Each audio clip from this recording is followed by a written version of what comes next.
کرنا چاہو بھی تو شمار نہیں کر سکتے۔ اللہ تعالیٰ اپنی نعمتوں کی قدر کرنے اور اللہ کا شکر ادا کرنے کی مجھے اور آپ کو ہم سب کو توفیق عطا فرمائے۔ اب اگلی بات، آنکھیں کافر کے پاس بھی ہیں، کان کافر کے پاس بھی ہیں، زبان کافر کے پاس بھی ہے، دل کافر کے پاس بھی ہے، مگر وہ غور نہیں کرتا۔ ہم مسلمان ہیں، ہمیں غور کرنا چاہیے، لیکن یاد رکھیے گا یہ جسم بھی ہو، مال بھی ہو، دولت بھی ہو، گھر بھی ہو، جائیداد بھی ہو، سب کچھ ہو، اور اگر ہدایت نہ ہو تو ابو لہب کو جانتے ہیں؟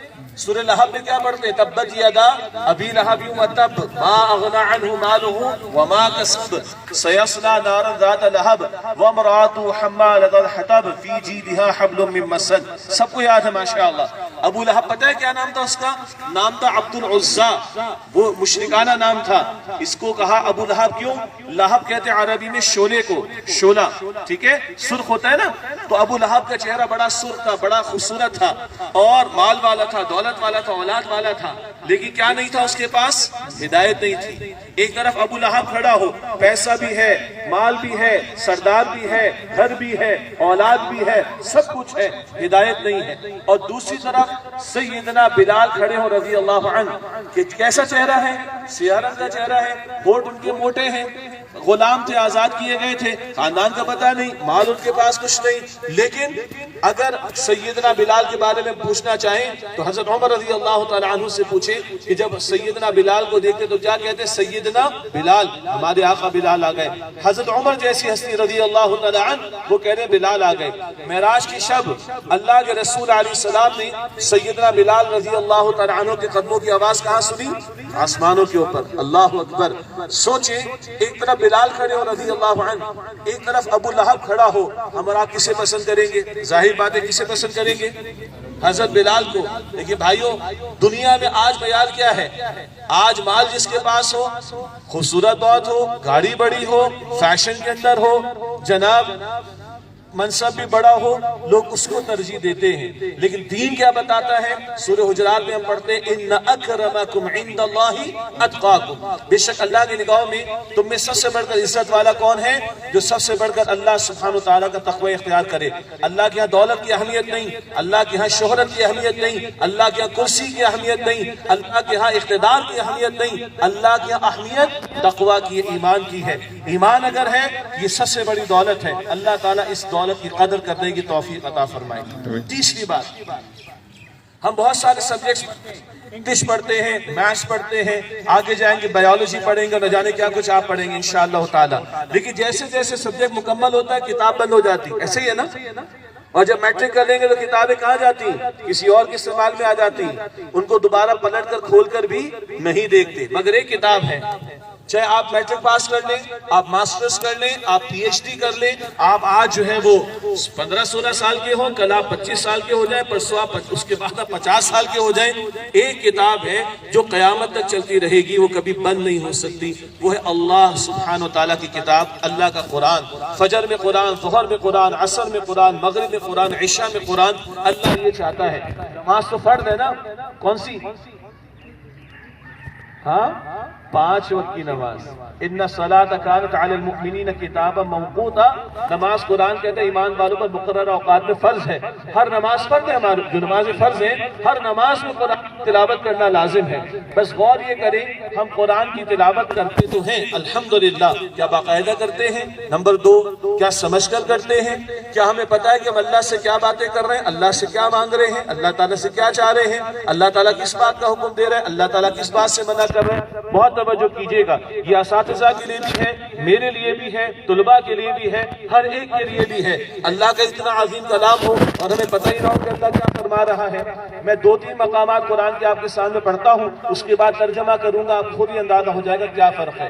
قرآن کہتا ہے سورہ آل عمران آیت نمبر 185 میں، کل نفس ذائقۃ الموت وانما توفون اجورکم یوم القیامہ فمن زحزح عن النار وادخل الجنۃ فقد فاز وما الحیاۃ الدنیا الا متاع الغرور۔ قرآن کہتا ہے سورہ بنی اسرائیل آیت نمبر 23 سے 24 میں، وَقَضَى رَبُّكَ أَلَّا تَعْبُدُوا إِلَّا إِيَّاهُ وَبِالْوَالِدَيْنِ إِحْسَانًا إِمَّا يَبْلُغَنَّ عِندَكَ الْكِبَرَ أَحَدُهُمَا أَوْ كِلَاهُمَا فَلَا تَقُل لَّهُمَا أُفٍّ وَلَا تَنْهَرْهُمَا وَقُل لَّهُمَا قَوْلًا كَرِيمًا وَاخْفِضْ لَهُمَا جَنَاحَ الذُّلِّ مِنَ الرَّحْمَةِ. آگے سب کو یاد ہوگا وَقُل رَّبِّ ارْحَمْهُمَا كَمَا رَبَّيَانِي صَغِيرًا. چلیں ان دو مقام کا ترجمہ سنیں اردو میں. اللہ کہتا ہے، اللہ فرماتا ہے ہر نفس کو موت آنی ہے اور تمہیں تمہارے اعمال کا پورا پورا بدلہ دیا جائے گا قیامت کے دن. پس جو جہنم کی آگ سے بچایا گیا اور جنت میں داخل کیا گیا یقیناً وہ کامیاب ہوا اور دنیا کی زندگی دھوکے کے سوا کچھ نہیں. اردو تو سمجھ آتی ہے نا جی؟ عربی میں سمجھ آتی ہے ماشاءاللہ، بہت سو کو آتی ہے لیکن بہت سو کو نہیں آتی. لیکن جب اردو میں ترجمہ سنے سمجھ آئی بات. اب اور دوسری دو آیتوں کا ترجمہ. سورہ بنی اسرائیل آیت نمبر 23 سے 24. تمہارے رب نے طے فرما دیا اس کے سوا کسی کی عبادت نہ کرنا اور ماں باپ کے ساتھ احسان کا حسن سلوک کا معاملہ کرنا. اگر ان میں سے ایک یا دونوں بڑھاپے کو پہنچ جائیں تو انہیں اف بھی نہ کہنا. یہ جو اردو کا اف ہے وہ کچھ اور ہے. اگر میری ٹانگ اس لوہے پہ لگے گی تو کیا نکلتا ہے منہ سے؟ اف. عربی کا اف یہ نہیں ہے. عربی کا اف ماں باپ کے سامنے ہوں بھی نہیں کرنا ہے، اس قدر تمہیں ادب کرنا ہے. تو انہیں اف بھی نہ کہنا اور نہ ان کو جھڑکنا اور ان سے نرمی سے بات کرنا اور اپنے کاندھوں کو عاجزی سے ان کے سامنے جھکا کر رکھنا. یہ سب کے بعد بھی حق ادا نہیں ہوگا تو دعا کیا کرنا؟ رب ارحمہما کما ربیانی صغیرا. اے میرے رب میرے دونوں ماں باپ پر رحم فرما اس طرح کہ جب میں چھوٹا تھا شفقت کے ساتھ انہوں نے میری پرورش کی تھی. اردو سمجھ آئی بھائی؟ آج ہم کیوں قرآن کی تاثیر سے محروم ہیں؟ اس لیے کہ ہمیں سمجھ نہیں آتا قرآن میں کیا لکھا ہے. میں آپ کی گزارش کروں اللہ مجھے اور آپ کو توفیق عطا فرمائے قرآن کا ترجمہ بھی پڑھیں. ماشاءاللہ یہ علاقے ایسے ہیں آپ کے ملکنڈ کا علاقہ اور دیگر علاقے دائیں بائیں کہ جہاں دینی اقدار موجود ہیں. اللہ نے یہاں پر بڑا لوگوں کو نوازا ہے، بڑے بڑے اہل علم موجود ہیں، قرآن کی بات چلتی ہے الحمدللہ. لیکن میرے اور آپ کے لیے اللہ کی سب سے بڑی نعمت ہدایت کی نعمت ہے جو اب قرآن کی صورت میں ہمارے پاس ہے اور رسول اللہ علیہ السلام کی تعلیمات کی صورت میں ہے. میری گزارش یہ ہے کہ قرآن پڑھیں خدا را. قرآن ترجمے کے ساتھ پڑھیں، تشریح کے ساتھ پڑھیں.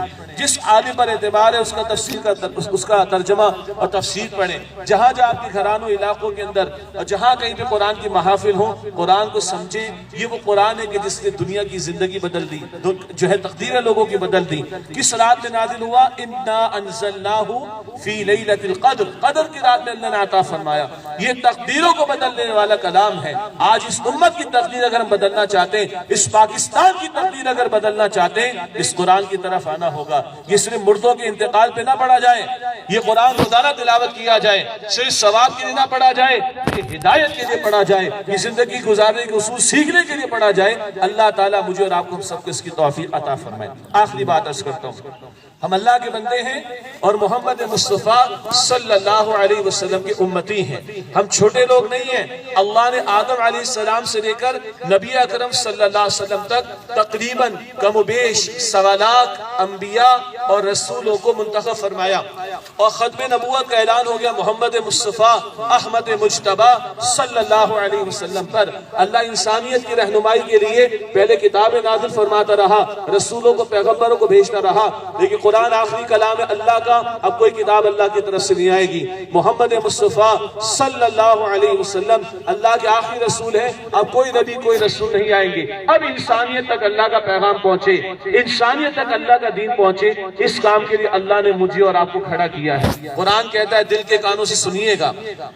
قرآن فرماتا ہے سورہ حج کی آخری آیت میں آیت نمبر 78 میں هُوَ اجْتَبَاكُمْ. اے لوگوں اللہ نے تمہیں چن لیا ہے. اے مسلمانوں اللہ نے تمہیں چن لیا. اے محمد مصطفیٰ علیہ السلام کی امتیوں اللہ نے تمہیں چن لیا. چھوٹے کام کے لیے اللہ نے پیدا نہیں کیا. ہر کافر بھی بنا لیتا ہے، فیکٹری کافر بھی چلا لیتا ہے، محلات کافر بھی بنا لیتا ہے. یہ بڑے کام نہیں ہیں. بڑا کام وہ ہے جو پیغمبروں والا کام تھا، بڑا کام جو ہے رسولوں والا کام تھا، بڑا کام ہے جو محمد مصطفیٰ کا کام ہے صلی اللہ علیہ وسلم. سنیے دل کے کانوں سے، اللہ نے مجھے اور آپ کو چنا ہے.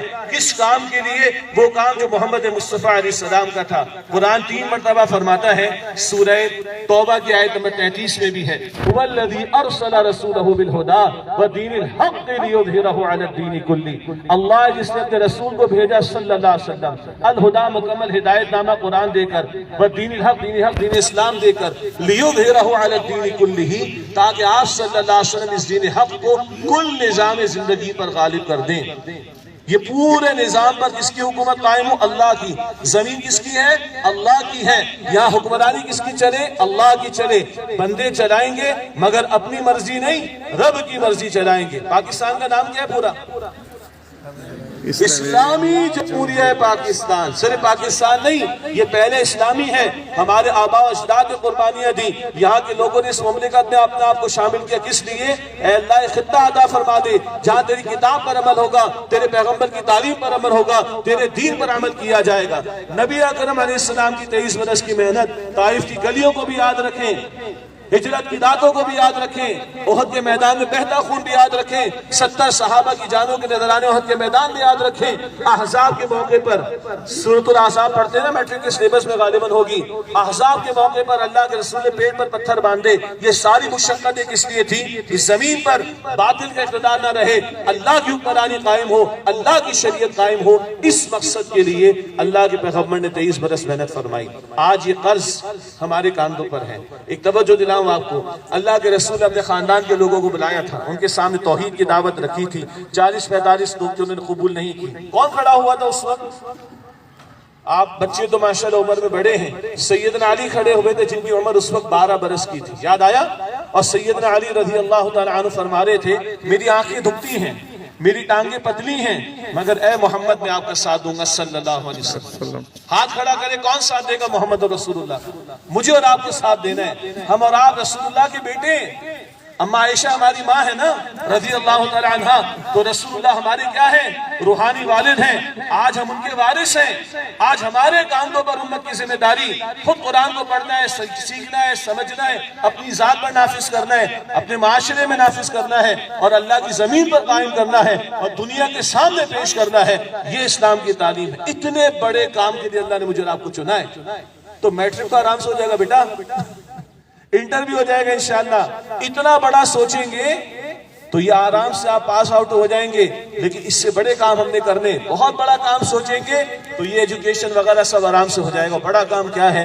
ہم نے اللہ کا بندہ بننا ہے، نبی اکرم علیہ السلام کا نمائندہ بننا ہے، اسلام کی خدمت کرنی ہے، اسلام پر عمل بھی کرنا ہے، اس کو پھیلانا بھی ہے، اس کے نظام کو لا کر پیش کرنا ہے، اور دنیا کے سامنے نمونہ پیش کرنا ہے۔ اتنا بڑا کام، اس کے لیے مجھے اور آپ کو اللہ تعالیٰ نے چنا ہے۔ اور جو اس کام میں لگ جائے وہ رسول اللہ کے کام میں لگا ہوا ہے، اور جو رسول اللہ کے کام میں لگا ہوا ہے اللہ اس سے راضی ہوگا انشاءاللہ۔ اللہ تعالیٰ مجھے اور آپ کو ان باتوں کی سمجھ بھی عطا فرمائے، عمل کی توفیق عطا فرمائے، دین کے لیے قبول فرمائے، دین کی محنت کے لیے قبول فرمائے، اس کے نظام کی جد و جہد کے لیے قبول فرمائے، اور اللہ تعالیٰ راضی ہو کر مجھے آپ کو ہم سب کو اسی طرح جیسے آج ہم جمع ہوئے، اللہ تعالیٰ مجھے آپ کو ہم سب کو جنت الفردوس میں جمع فرمائے۔ اللہ تعالیٰ اس ادارے کو ترقی عطا کرے، یہاں کے اساتذہ کو، بچوں کو دنیا اور آخرت کی بھلائیاں کامیابی عطا فرمائے۔ ان بچوں کو اللہ اساتذہ کے لیے، ماں باپ کے لیے صدقہ جاریہ بنائے۔ اللہ ہمیں ہمارے اساتذہ اور ماں باپ کے لیے صدقہ جاریہ بنائے۔ بہت شکریہ، آپ نے بڑی محبت کے ساتھ یہ دعوت بھی دی، اور بڑی توجہ سے ماشاءاللہ تمام طلباء نے اور ماشاءاللہ اساتذہ نے گفتگو سنی ہے۔ اللہ تعالیٰ آپ سب کو جزائے خیر عطا فرمائے۔ وآخر دعوانا الحمدللہ رب العالمین۔ السلام علیکم ورحمۃ اللہ وبرکاتہ۔